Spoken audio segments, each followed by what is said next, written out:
ములుగు జిల్లా మంగపేట మండలం మల్లూరు గ్రామంలో ఆటో కారు ఢీకొన్న ఇద్దరికి తీవ్ర గాయాలు. మల్లూరు కారు ఆటో ఢీకొన్న ఘటన.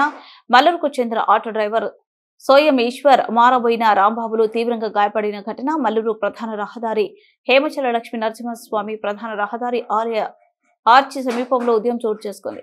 స్థానికులు తెలిపిన వివరాలు ఎలా ఉన్నాయి? సోయం ఈశ్వర్ తన ఆటోలో భక్తులను తీసుకుని మల్లూరు గ్రామం వైపు వస్తుండగా మాడగూరు నుండి చిన్నబోయిన పల్లి వెళ్తున్న కారు ఆర్చి సమీపంలో మలుపు వద్ద ఢీకొట్టింది. ఈ ఘటనలో కారు ఆటో మొత్తం నొక్కు ఆటోలో ఉన్న ఈశ్వర్, రాంబాబులు తీవ్ర గాయపడినట్లు తెలిపారు. గాయపడిన వారిని వెంటనే ప్రాథమిక ఆరోగ్య కేంద్రంగా తరలించారు.